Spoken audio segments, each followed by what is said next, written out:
Bonjour à tous, bonjour à toutes. Nous sommes aujourd'hui à Elfaux avec le maire sortant Francis Marcand. Francis, bonjour. Bonjour à toutes et à tous.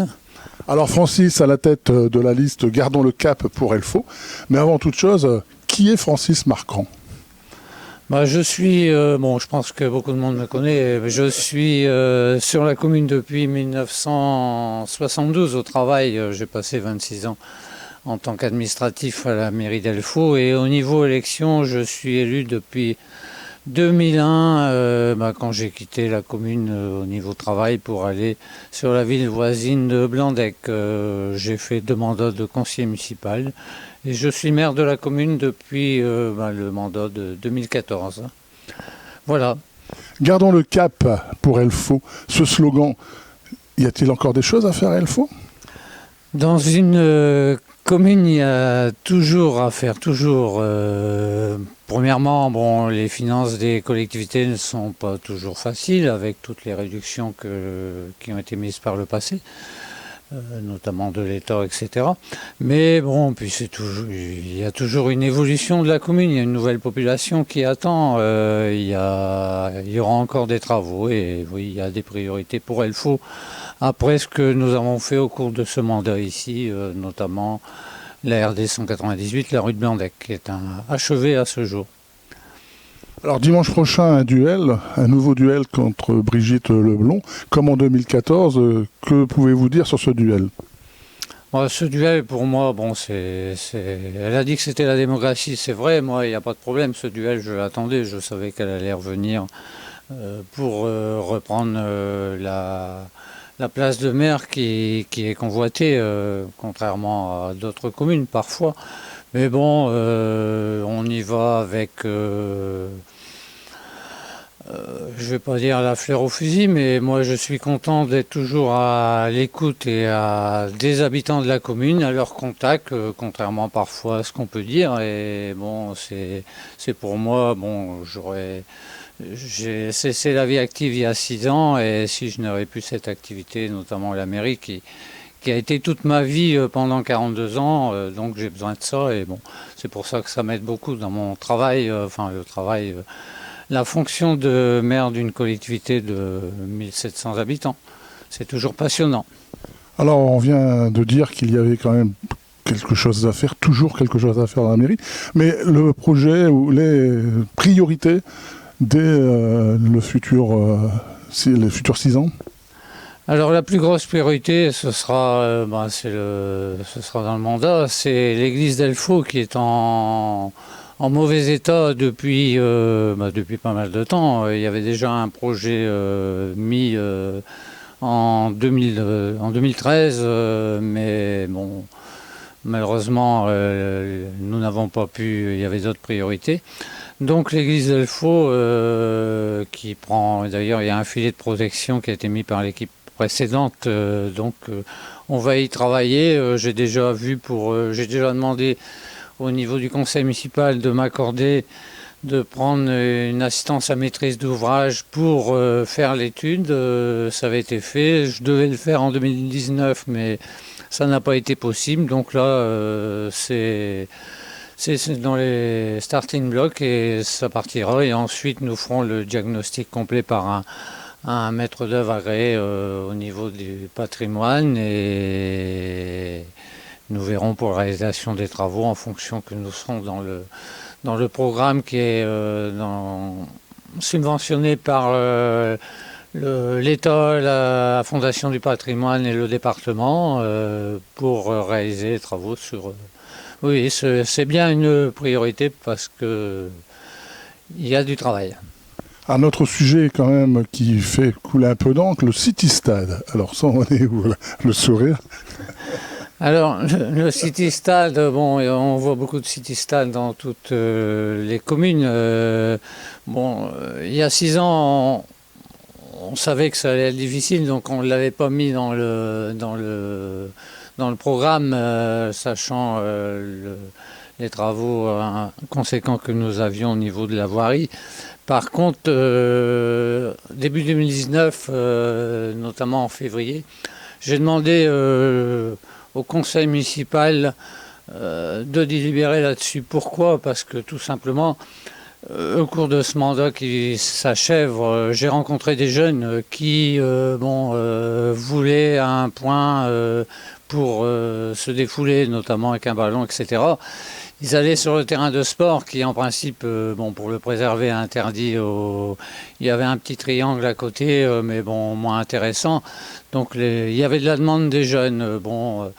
Contrairement à ce j'entends par-ci par-là, il y a bien une demande. Et ensuite aussi, les associations de sport qui sont, j'en ai parlé avec les présidents, qui attendent ça pour, notamment au niveau des jeunes, avoir un outil d'évolution plus supplémentaire. Il ne faut pas oublier non plus nos enfants de l'école et des centres de loisirs, pour lequel, notamment l'école, ce sera important. Donc en 2019, en février, j'ai demandé au conseil municipal de solliciter les subventions du département et de la région pour ce projet. Et contrairement à ce qui a été dit, notamment la personne qui se présente face à moi, qui a dit qu'elle n'avait jamais été contre, vous prenez un compte rendu, un procès verbal de délibération du conseil de février 2019, qui est sur le site de la commune. Elle a voté contre elle-même et seule les demandes de subvention, et en précisant qu'elle était contre ce projet, compte tenu qu'il y a trop d'incivilité sur les city-stades des communes environnantes. Alors, moi, je n'ai pas de parole, donc ce city-stade aujourd'hui est subventionné à 60%. Ce n'est pas un projet d'une ampleur phénoménale comme les travaux à l'église, donc allez, on va compter 60 000 euros à peu près. Je n'ai pas... Et donc, subventionné à 60%, il sera réalisé. Je l'ai dit, on va lancer l'opération en 2020, et la première chose que le conseil municipal aura décidé aussi, c'est de son implantation, parce que j'ai des projets, j'ai déjà parlé des souhaits d'implantation, mais c'est le conseil municipal qui décide, et ça n'a pas encore été décidé. D'accord, donc voilà, donc le City Stade sera construit, disons moins. Tout à fait. Alors, quand vous parlez du comité des fêtes, vous dites qu'il a su fédérer et créer des liens importants. Est-ce qu'on peut dire qu'il est représentatif de votre équipe municipale ? Alors, le comité des fêtes, oui, bien sûr. Je souris parce que je pense à mon équipe qui est... Notamment, je reviens sur l'élection 2014, où on a eu la parité pour la première fois. Et donc, j'ai une équipe féminine, de dames à côté de moi. Justement, on a décidé de reprendre le comité des fêtes qui existait déjà auparavant.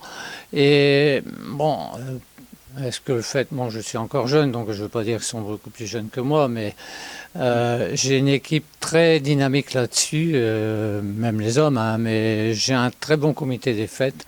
Et donc, vous l'avez vu, les Elfalois l'ont vu, on a œuvré énormément pour les fêtes, avec notamment, on peut dire que parfois, qu'il n'y a pas eu grand-chose de VLFO.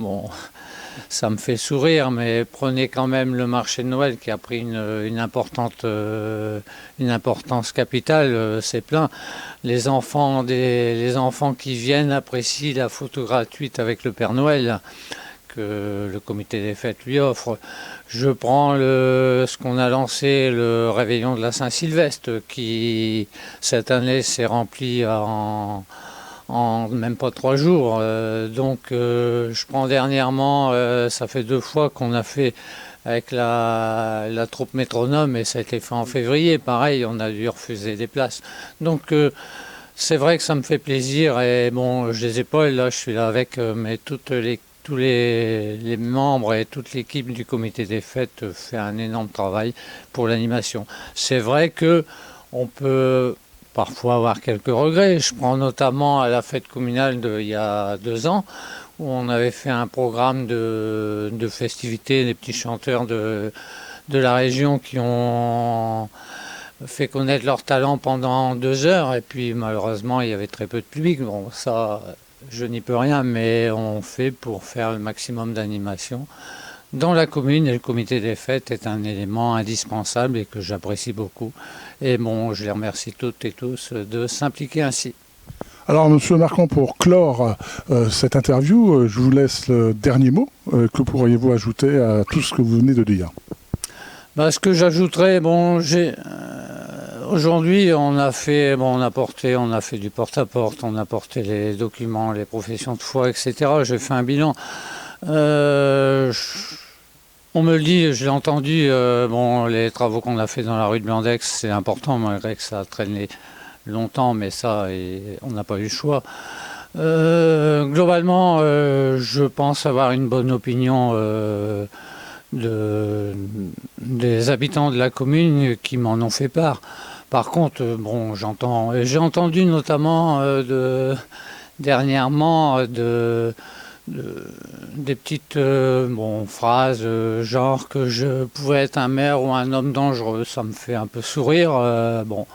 Alors que tout le monde m'apprécie et on me connaît depuis très longtemps et on sait comment je suis.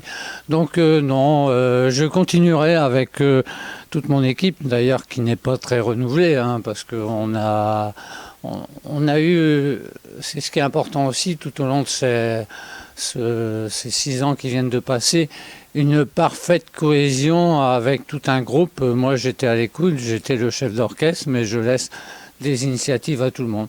Donc on va continuer comme ça.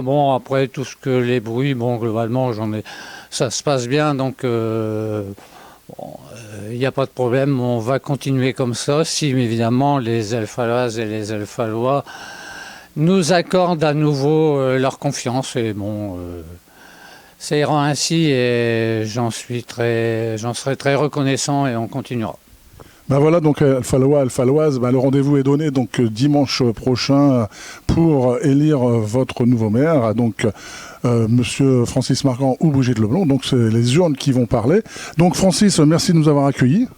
Ça fut un plaisir, merci et à très bientôt. À bientôt à tous, et je peux vous assurer, Francis n'est pas un homme dangereux vu l'accueil qu'il nous a réservé ce matin. Donc voilà, donc merci à tous et à bientôt sur Départ.